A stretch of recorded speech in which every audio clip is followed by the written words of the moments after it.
Na Celjskem sejmišču je tudi letos kot vedno pestro in veselo, turistična ponudba pa izjemno dobro predstavljena in pripravljena. Tako smo se ustavili tudi na stojnici, kjer se predstavlja dežela Celjska in obiskali tudi Celjsko kočo, danes malo nižje na Celjskem sejmišču, ampak na Celjski koči vsak dan veselo, ogromno dogodkov pripravljate tudi v tej jeseni, pa tudi po zimi, ampak danes na Celjskem sejmišču pa se predstavljate s čim?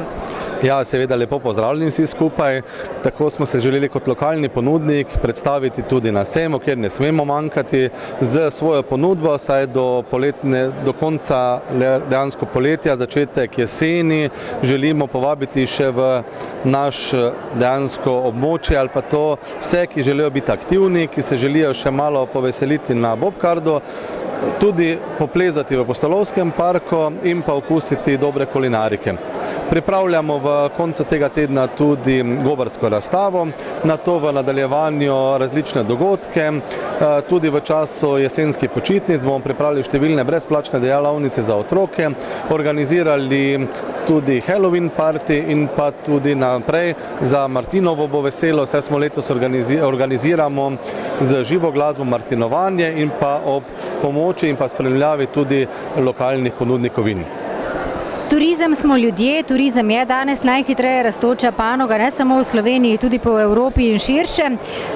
Velja pa poudariti, da je tudi sejemska ponudba in povezovanje turizma in predstavitve, kot jo imate danes, izjemno pomembno, da pridete do ljudi, da se ljudje srečate med sabo in tudi tako predstavljate vso turistično ponudbo. Ja, seveda mi se želimo predstaviti skupaj z lokalnimi partnerji, saj vemo, da v tem poplavi različnih turističnih ponudnikov lahko delujemo na lokalnem področju vsi, ki se bomo skupaj povezali, kajti gost, ki nas bo obiskal, je pomembno za njega, da pri nas nekaj doživi, ne samo, da ostane 2-3 minute ali pa rečemo tudi uro ali dve, temveč da na širšem področju ostane kakšen dan več kot sedaj. Naš cilj je, da bi gosti želeli preživeti na širšem področju vsaj 2 do 3 noči, doživeti Celje in pa okolico v lokalnem območju skupaj z nami in pa tudi kaj ustvariti. Mi se želimo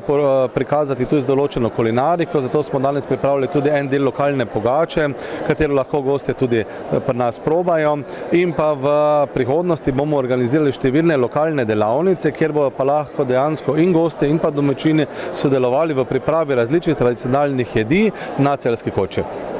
Hvala lepa, se vidimo torej na Celjski koči, prijetno jesen, prijetno jesensko druženje.